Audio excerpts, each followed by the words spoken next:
मूलचंद घटेक, सहायक आचार्य समाजशास्त्र, श्री प्रताप सिंह भारत राजकीय महाविद्यालय शाहपुरा, जिला भीलवाड़ा में कार्यरत हूँ। आज बीए पार्ट सेकंड का प्रथम प्रश्न पत्र सामाजिक अनुसंधान पद्धतियाँ का जो टॉपिक है साइंटिफिक मेथड अर्थात वैज्ञानिक पद्धति। वैज्ञानिक पद्धति को शुरू करने से पहले हम इसके बारे में यह देखेंगे कि विज्ञान का जो संबंध है, वैज्ञानिक पद्धति का जो संबंध सीधा संबंध है वो विज्ञान से है। और विज्ञान मूल रूप में अगर हम देखें तो दो प्रकार के हैं। एक तो है प्राकृतिक विज्ञान और दूसरा है सामाजिक विज्ञान।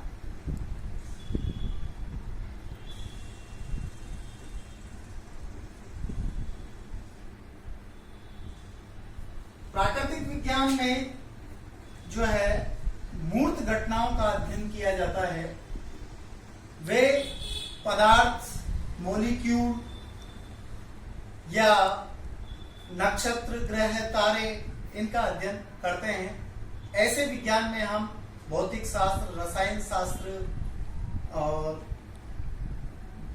प्राणी शास्त्र, भूगोल आदि को मानते हैं, क्योंकि इस प्राकृतिक विज्ञान में यानी फिजिक्स, केमिस्ट्री, बायोमैथ्स, ज्योग्राफी, इसके अंतर्गत जो पदार्थों का अध्ययन किया जाता है उनमें इक्विलिटी होती है, समानता होती है। और यही कारण है कि समय और परिस्थिति के आधार पर हम उनका अध्ययन करते हैं तो रिजल्ट एक जैसे होते हैं। हमारी भावनाओं का, हमारी संवेदनाओं का उन पर किसी तरह का कोई प्रभाव नहीं पड़ता है। इसका मतलब इसमें तटस्थता के साथ में अध्ययन कर सकते हैं, निष्पक्षता के साथ में अध्ययन कर सकते हैं प्राकृतिक घटनाओं का। दूसरी ओर सामाजिक विज्ञान है, जहां मानवीय समाज का अध्ययन करते हैं, ह्यूमन सोसाइटी का अध्ययन करते हैं। और मानवीय जो समाज है, व्यक्ति है, वो भावना प्रधान है और संवेदनशील प्राणी है और संवेदनाएं परिवर्तित होती रहती है।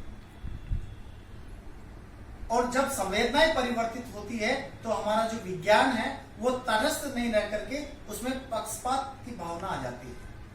अगर मैं ये कहूं कि विज्ञान जो है साइंस है, यहां पर थोड़ा सा मैं कहूंगा कि विज्ञान का जो तात्पर्य है, मैं इन दोनों पक्षों में नहीं जाकर के, विज्ञान तथ्यों पर आधारित है, तथ्यों पर आधारित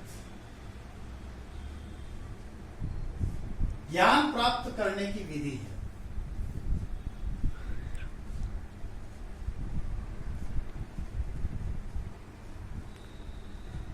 यानी जब हम साइंस की बात कर रहे हैं तो तथ्य महत्वपूर्ण हैं।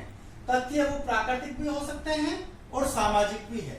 इसलिए महत्वपूर्ण है कि हमारे पास में साइंस में केवल मात्र फैक्ट पर ध्यान दिया जाता है। कुछ लोग कहते हैं कि जैसा कि प्राकृतिक विज्ञान मानते हैं कि इसमें पदार्थों का ही अध्ययन होना चाहिए, लेकिन कुछ विद्वानों के नाम आते हैं, जिसमें अगर हम बात करूं, मैं Stuart Chase, STUART, Stuart Chase, the proper study of mankind लिखी है इन्होंने, the proper study of mankind पुस्तक लिखी, जिसमें यह लिखा कि विज्ञान का संबंध उसकी पद्धति से है, न कि उसकी विषय वस्तु से। यानी पद्धति, मेथड से भी, जहां की यह प्राकृतिक वैज्ञानिक विषय वस्तु को महत्व दे रहा है, वहीं स्टुअर्ट चेस का मानना है कि विज्ञान का संबंध उसकी पद्धति से है, न कि उसकी विषय वस्तु से।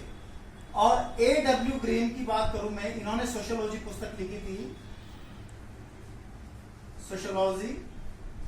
विज्ञान का जो संबंध है, उन्होंने ये कहा कि तथ्यों की खोज करने वाले तरीकों से है। यानी आप तथ्यों की जो खोज करोगे वो कैसे करोगे, वो साइंस बताता है। कार्ल पियर्सन की यदि मैं बात करूं, कार्ल पियर्सन, आपने द ग्रामर ऑफ साइंस पुस्तक लिखी, द ग्रामर ऑफ साइंस। इसके अंदर कार्ल पियर्सन ने कहा कि सभी विज्ञानों की एकता उसकी पद्धति में है, न कि उसकी विषय वस्तु में। यानी यहां पर भी पद्धति को महत्व दिया है। दूसरे स्थान पर यह लिखा है कि सत्य के लिए कोई संक्षिप्त मार्ग नहीं है। विश्व का ज्ञान प्राप्त करने के लिए वैज्ञानिक पद्धति के द्वार से गुजरना पड़ेगा। यानी हमें सही और सटीक तरीके से अध्ययन करना है तो साइंटिफिक मेथड को ध्यान में रखना पड़ेगा। बिसंज एंड बिसंज की बात करूं मैं, PISANZ, बिसंज एंड बिसंज, इन्होंने मॉडर्न सोसाइटी पुस्तक लिखी, मॉडर्न सोसाइटी, जिसमें कहा कि यह एक पद्धति या उपागम है, न कि यह विशेष सामग्री, जो कि एक विज्ञान की एक कसौटी है। यहां पद्धति और उपागम दोनों को माना है, विशेष सामग्री को नहीं माना है, बिसंज एंड बिसंज ने। लुंडबर्ग ने कहा, लुंडबर्ग, आपने सोशल रिसर्च पुस्तक लिखी है,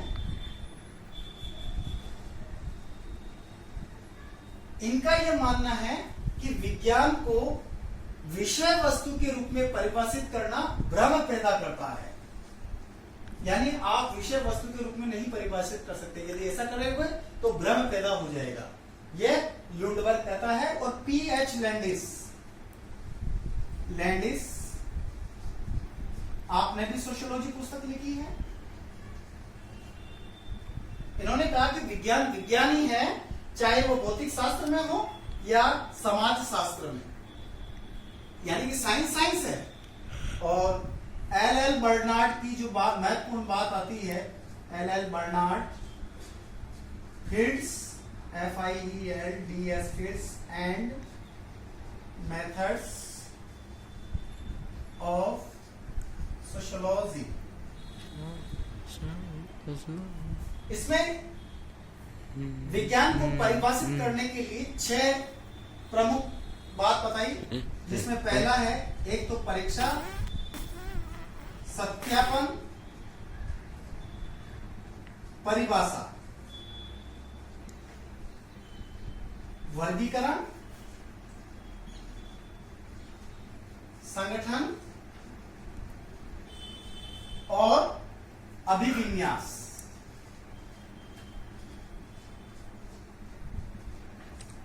कहने का मतलब यही है कि सभी विद्वानों ने कहा कि अगर विज्ञान की अगर हम बात करते हैं तो विज्ञान में सबसे पहले हमारा दिमाग यह होना चाहिए, दिमाग की माने तो वैज्ञानिक पद्धति, यानी हमें उसकी मेथड पर ध्यान देना है, केवल पद्धति पर ध्यान देना है।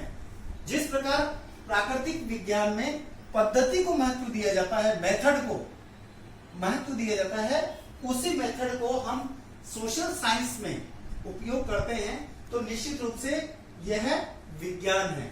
आगस्ट कांड ने सोशल फिजिक्स का 1838 में नाम बदल करके सोशियोलॉजी रखा, वो इसी कारण से रखा है, इसीलिए तो इसको विज्ञान का दर्जा दिया गया है। और उन्होंने विज्ञानों की रानी की बात कही है, समाजशास्त्र को। तो इस प्रकार से सारांश रूप में हम कहेंगे विज्ञान के लिए कि यह विज्ञान जो है उसका संबंध पद्धति से है, न कि विषय वस्तु। विषय वस्तु में जाना ही नहीं है। विषय वस्तु सामाजिक भी हो सकती है, आर्थिक भी हो सकती है, राजनीतिक भी हो सकती है, धार्मिक भी हो सकती है, प्राकृतिक भी हो सकती है। हमें केवल मेथड पर ध्यान देना है।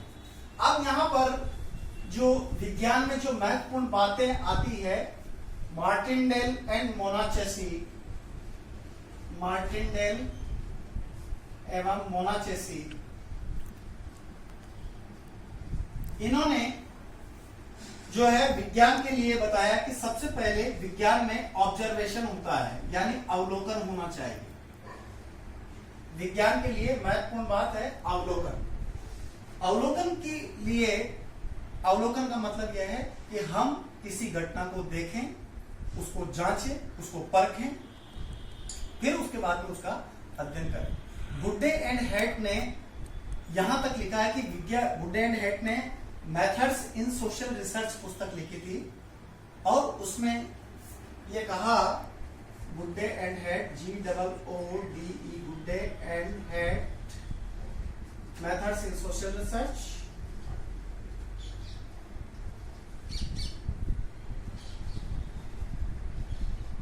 इस पुस्तक में कहा कि विज्ञान अवलोकन से प्रारंभ होता है और उसकी पुष्टि के लिए अंततः अवलोकन पर ही लौट आना पड़ता है। यानी हमें विज्ञान का प्रारंभ ही इससे करना है और वापस जब हम आते हैं तो उस पर ऑब्जर्वेशन पर ही निपटना पड़ता है। कहने का मतलब गुड्डे एंड हैट ने ऑब्जर्वेशन को काफी महत्व दिया है। PVM, जिन्होंने scientific social surveys and research पुस्तक लिखी, उसमें कहा कानों तथा वाणी की अपेक्षा नेत्रों के प्रयोग की अधिक स्वतंत्रता होती है। कानों से सुनी हुई बात झूठी हो सकती है, परंतु जो आंखों देखी बात झूठी कभी नहीं हो सकती है। इसलिए PVM जो है, उन्होंने PVM scientific social survey and research, scientific social surveys and research, इसमें अवलोकन का महत्व बताया। दूसरा जो है इसमें आता है सत्यापन तथा वर्गीकरण।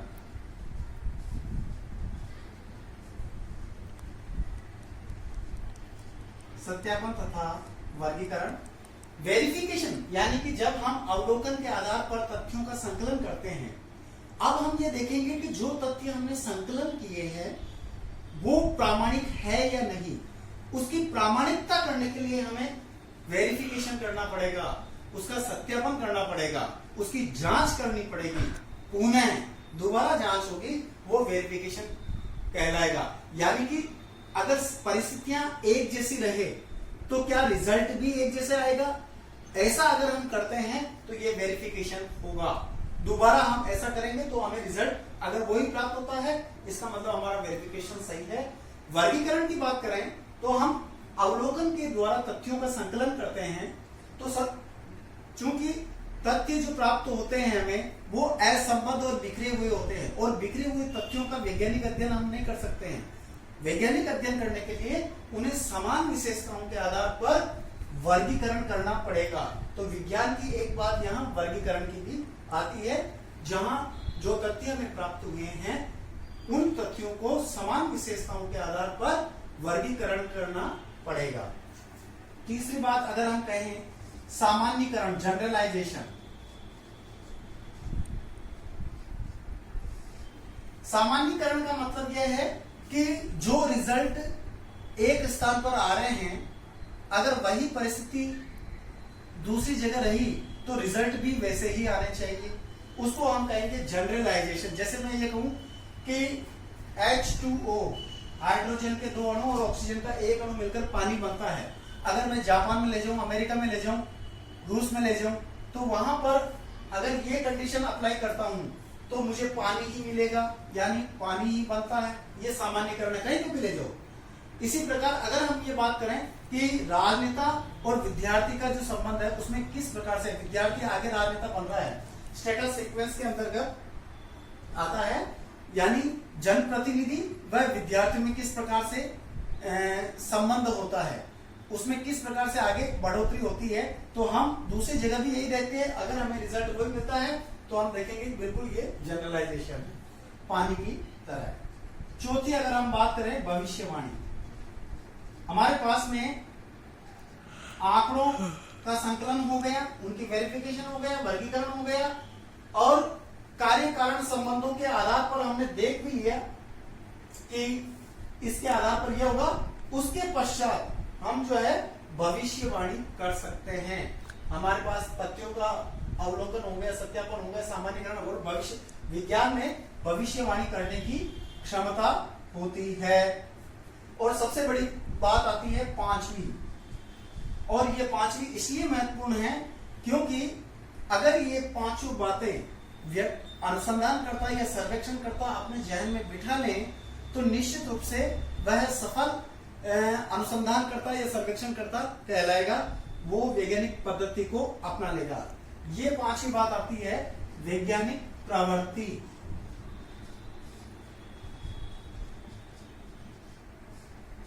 इस वैज्ञानिक प्रवृत्ति में 5 बातें होती है। सबसे पहला कि एक अनुसंधानकर्ता को कठोर परिश्रमी होना चाहिए, कठोर परिश्रम करना पड़ेगा, उसको मेहनत करनी पड़ेगी, कठोर परिश्रम करना पड़ेगा। दूसरा, उसमें लगन होनी चाहिए, बड़े तन्मयता के साथ में जिस कार्य को वह कर रहा है उसको लगन के साथ में करें। और तीसरी बात आती है उसमें क्यूरियोसिटी यानी जिज्ञासा। केवल लगन तक ही बस सीमित नहीं रही है, उसमें जिज्ञासा की भावना भी होनी चाहिए। आगे से आगे क्यों होगा, कब होगा, कैसे होगा, इस तरह के भाव उसके अंदर मौजूद होने चाहिए। कुछ क्वेश्चन उसके दिमाग में उपजने चाहिए, उसमें जिज्ञासा होनी चाहिए। और चौथी बात अगर हम कहें तो धैर्य।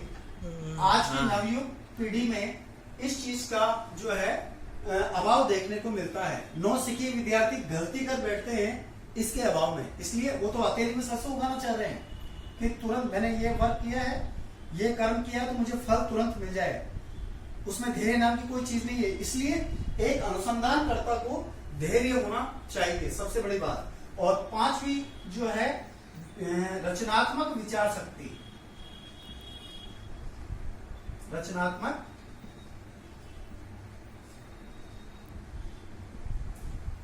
आपकी जो माइंड है, आपकी जो बुद्धि है, आप में ऐसी दिमाग में ऐसे विचार आने चाहिए, आप में ऐसी शक्ति होनी चाहिए कि घटनाओं का अर्थ लगा सके तो भाई आगे क्या है, इसमें क्या होगा, इसमें क्या होगा। ये 5 बातें इसके अंदर समाहित हो गई तो निश्चित रूप से आप एक सफल अनुसंधानकर्ता, सर्वेक्षणकर्ता बन जाएंगे। आपने विज्ञान का पूर्ण रूप से सहारा लिया है। तो इस प्रकार ये विज्ञान की बातें इसमें आती है। चूंकि वैज्ञानिक पद्धति में विज्ञान ही अपने आप में महत्वपूर्ण होता है। अब यहां पर हम वैज्ञानिक पद्धति की बात करते हैं। वैज्ञानिक पद्धति में जैसा कि इसके नाम से स्पष्ट है, विज्ञान शब्द आ रहा है इसमें, और विज्ञान शब्द आने के कारण, इसमें पद्धति अपनाने के कारण इसे वैज्ञानिक पद्धति कहा गया है। अगर हम इसकी बात को देखें तो लुंडबर्ग ने कहा था, लुंडबर्ग जिन्होंने सोशल रिसर्च पुस्तक लिखी जिसमें कहा वैज्ञानिक पद्धति तथ्यों के वर्गीकरण व्यापक अर्थ में, वैज्ञानिक पद्धति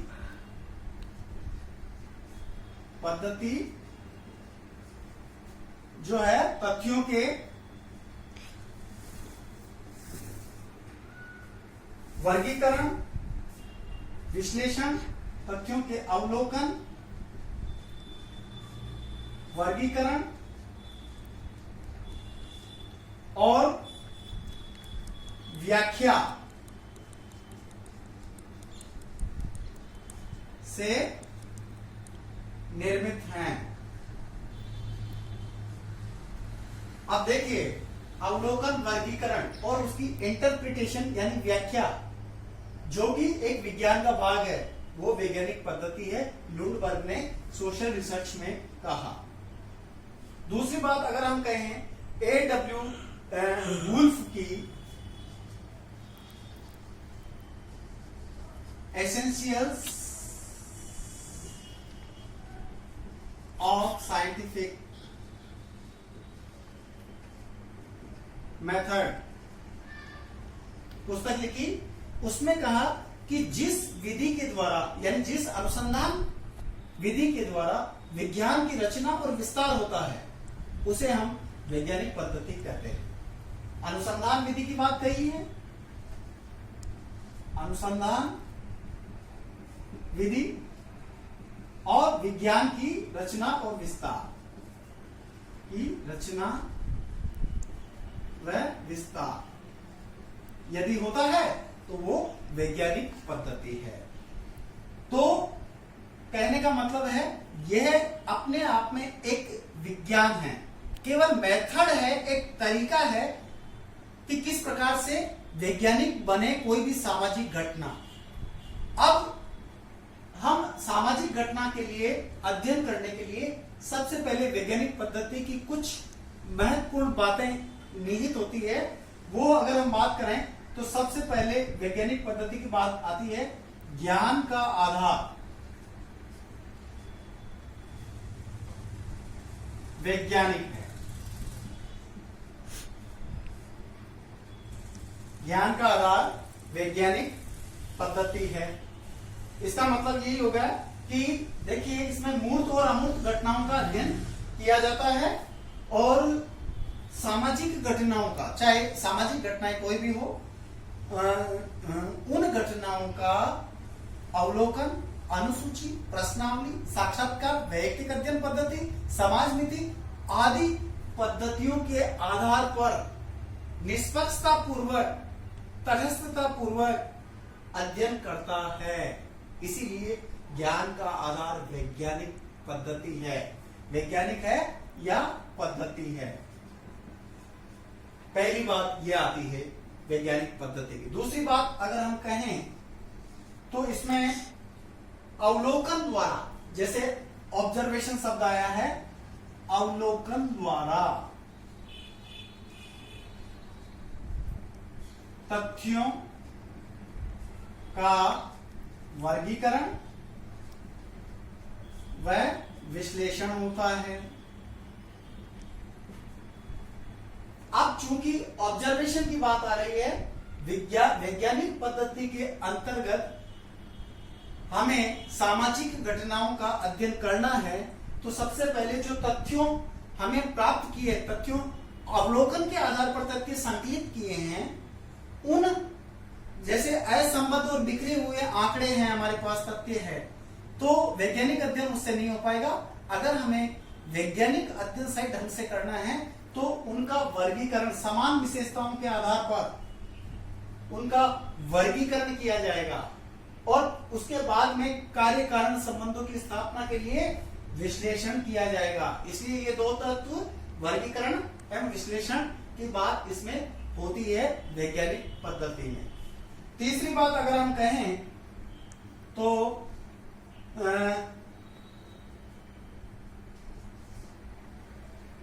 तीसरी बात कहें क्या है, क्या है का अध्ययन होता है। आपके सामने जो घटनाएं घटित हुई है, चाहे वो अच्छी हो, चाहे बुरी हो, चाहे सही हो, चाहे गलत हो, उस घटना का आपके अंदर के जो भाव है वो नहीं लगाने। आपको तो जो घटना घटित हुई है उस घटना का उसी रूप में अध्ययन हुई। अगर मैं ये कहूं कि दहेज प्रथा, अब दहेज प्रथा अच्छी है या बुरी है, सही है या गलत है, इसके बारे में आपको राय नहीं देनी है। आपको तो जो घटना हुई है उसका उसी रूप में, दहेज के बारे में उसी रूप में आपको अध्ययन करना है। तभी हम कहेंगे कि ये तटस्थता पूर्वक अध्ययन है, यानी क्या है का अध्ययन करना है। ऐसा नहीं कि क्या होना चाहिए, तो नहीं ये दहेज तो गलत बात है, आपकी भावनाएं इसमें सम्मिलित नहीं हो सकती है। बाल विवाह के साथ अच्छी बात नहीं है, लेकिन घटनाएं घटित हो रही है। अब अच्छा और बुरा, सही और गलत का अर्थ इसमें नहीं होना चाहिए। इसमें जो घटनाएं जैसी है वैसी ही उसका अध्ययन होगा। चौथी बात अगर हम कहें तो इसमें कार्य कारण संबंधों की स्थापना होती है। कार्य कारण, देखिए कोई भी घटना जो है ईश्वरीय देन नहीं होती है, उसके पीछे कोई न कोई कारण होता है।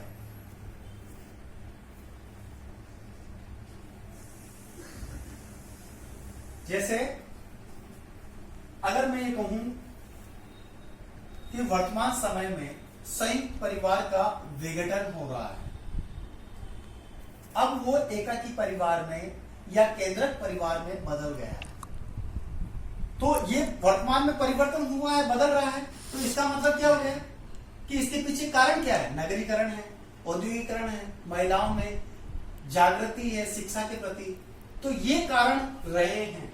अगर कहें साहब बाल अपराध है साहब, तो बाल अपराध क्यों हो रहे, कारण क्या है, हम तथ्यों के आधार पर अवलोकन करेंगे, उसको देखेंगे और उसके बाद देखेंगे कि नगरीकरण क्या इसके लिए उत्तरदायी है, अशिक्षा इसके लिए उत्तरदायी है, यानी हम इसके आधार पर कारण को देख सकते हैं, कार्य और कारण संबंध इसमें पाया जाता है। और इसके बाद देखेंगे सिद्धांतों की स्थापना, वैज्ञानिक पद्धति में सिद्धांतों की स्थापना की जाती है।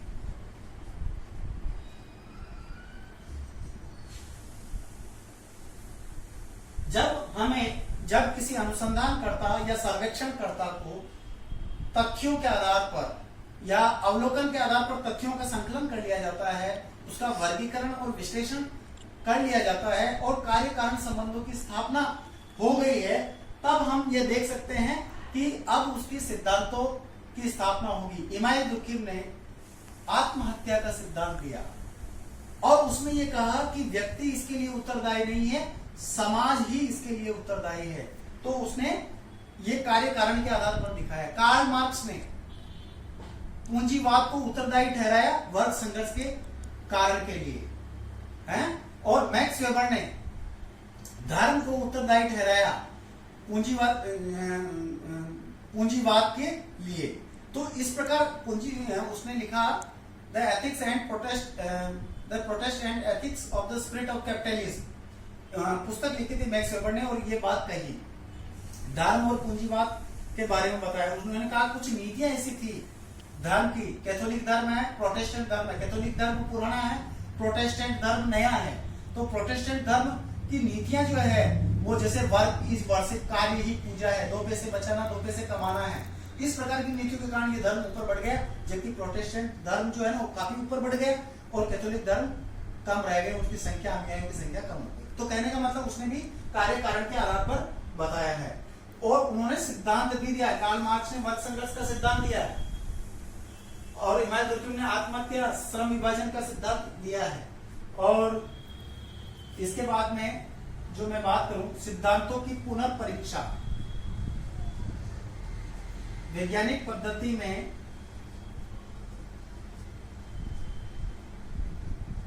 सिद्धांतों की पुनर्परीक्षा होती है, यानी अगर आपने कोई सिद्धांत दे दिया है तो वो सिद्धांत भविष्य में समय काल परिस्थिति के आधार पर बदल जाएगा। पहले सती प्रथा लागू थी लेकिन 1829 में इसको अवैध घोषित कर दिया गया।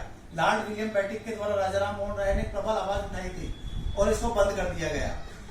जब सिद्धांत की बात आती प्राकृतिक विज्ञान में, अगर हम कहें कि पहले ये कहा जाता था कि पदार्थ की सबसे छोटी से छोटी इकाई अणु है, फिर बाद में रिसर्च हुआ कि नहीं अणु नहीं है, पदार्थ की सबसे छोटी से छोटी इकाई परमाणु है, रिसर्च के बाद में आया। अब और आ रहा है कि नहीं परमाणु का और विखंडन किया जा सकता है। ठीक उसी प्रकार से सामाजिक सिद्धांतों में भी परिवर्तन होता है। जैसे कार्ल मार्क्स ने केवल मात्र आर्थिक सिद्धांत दिया इनमें परिवर्तन के लिए, पूंजीवाद और क्लास स्ट्रगल के लिए या समाज में परिवर्तन के लिए केवल इकोनॉमिक फैक्टर महत्वपूर्ण है, ये बात उन्होंने कही। लेकिन मैक्स वेबर ने कहा कि नहीं ये गलत है, आर्थिक कारक है लेकिन इसमें सामाजिक सांस्कृतिक राजनीतिक धार्मिक कारक का भी महत्वपूर्ण योगदान होता है।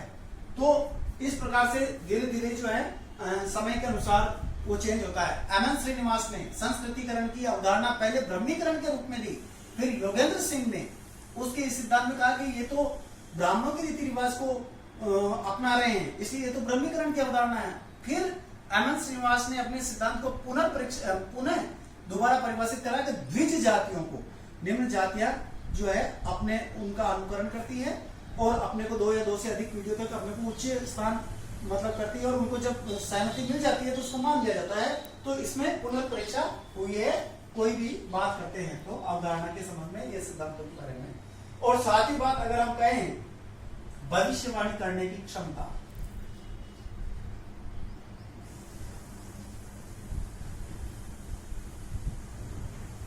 भविष्यवाणी करने की क्षमता। वैज्ञानिक पद्धति जो है भविष्यवाणी करने की इसमें क्षमता है, क्योंकि यह जो है क्या है का ही अध्ययन नहीं करता है, क्या है बल्कि क्या होगा इसके बारे में भी बताता है, भविष्यवाणी करता है। जैसे कि भाई कि वर्तमान में क्या है परिस्थितियां, लेकिन इन परिस्थितियों के आधार पर, कार्य कारण के आधार पर यह भी कहेगा कि भविष्य में ऐसा हो जाएगा। जैसे संयुक्त परिवार का विघटन एकाकी परिवार में हुआ, पहले संयुक्त परिवार अब एकाकी, अब भविष्य में क्या होगा, एकाकी परिवार अगर आइसोलेशन में है तो व्यक्ति पर नियंत्रण कमजोर हो गया, व्यक्ति पर नियंत्रण कमजोर हो गया, सामाजिक मूल्य का अवमूल्यन होने लग गया, यानी सामाजिक मूल्य रसातल में धीरे धीरे घट रहे हैं, उनकी वैल्यू कम हो रही है। ये स्थितियां होगी, हम बता सकते हैं इसके आधार पर। तो ये वैज्ञानिक पद्धति के कुछ नियम, सारांश रूप में हम कह सकते हैं कि वैज्ञानिक पद्धति एक ऐसी पद्धति है जिसमें सामाजिक घटनाओं का वैज्ञानिक रूप से अध्ययन करने के लिए निष्पक्षता पूर्वक, तटस्थता पूर्वक अध्ययन करना होगा। एक अनुसंधानकर्ता को जो है वो निष्पक्षता पूर्वक अध्ययन करेगा, उसे ही हम वैज्ञानिक पद्धति कहेंगे। अब यहाँ पर थोड़ा सा मैं वैज्ञानिक पद्धति के चरण, जैसे अनुसंधानकर्ता फील्ड में जाएगा तो वो किस प्रकार से वैज्ञानिक पद्धति को अपनाएगा, उसके चरण कौन कौन से होंगे। तो पहले चरण की अगर हम बात करें तो समस्या का चुनाव। सबसे पहले अनुसंधानकर्ता या अध्ययनकर्ता फील्ड में जाएगा और फील्ड में जाने पर सबसे पहले समस्या कौन सी, उसका चयन करना पड़ेगा कि किस फील्ड में कौन सी समस्या है। यानी पहली बात समस्या का चुनाव करना पड़ेगा उसको, सिलेक्शन ऑफ प्रॉब्लम्स। और दूसरी बात है उद्देश्य का निर्धारण, उसका उद्देश्य क्या है, उद्देश्य का निर्धारण। यानी आपने जो समस्या का चयन किया, जैसे गरीबी की है, बेकारी है और दहेज है, वृद्धावस्था की समस्या, ये समस्याएं हैं। आपने किसी एक समस्या का चयन कर लिया, अब उस समस्या का चयन तो कर लिया, लेकिन उसका उद्देश्य क्या है, उसका निर्धारण करना पड़ेगा कि मैं जो इस समस्या का जो अध्ययन कर रहा हूं उसका निर्धारण ये है, यानी इसका उद्देश्य ये है, मेरा उद्देश्य समाज में इस समस्या को हल करने में है या उससे संबंधित आंकड़े प्रस्तुत करने में है। तीसरी बात अगर मैं कहूं इससे संबंधित तो प्राकल्पना।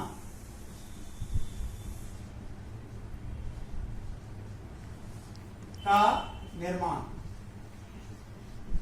प्राकल्पना का मतलब होता है उपकल्पना, उपकल्पना का मतलब होता है पूर्व चिंतन।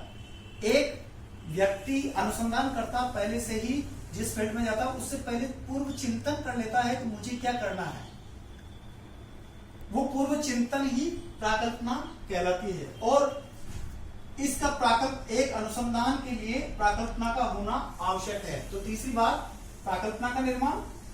चौथी बात अगर हम कहें तो अध्ययन क्षेत्र की इकाई का निर्धारण। अध्ययन क्षेत्र की इकाइयों का निर्धारण, इकाइयों का निर्धारण।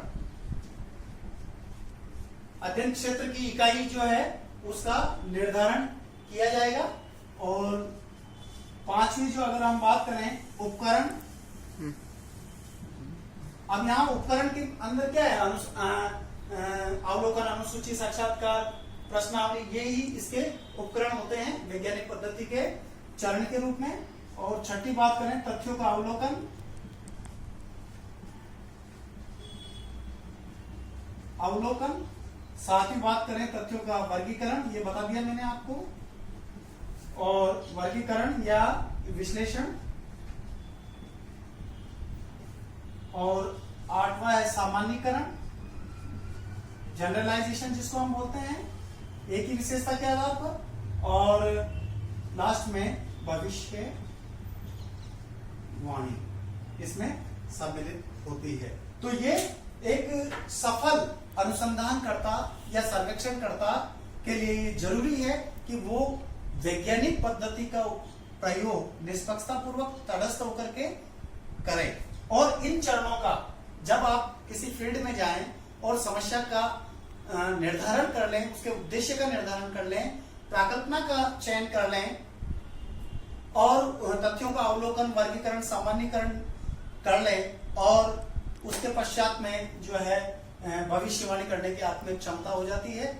सिद्धांतों की भी स्थापना हो जाती है। इसमें सिद्धांत भी सार्वभौमिक होते हैं। आज तक बस इतना ही। बहुत बहुत धन्यवाद।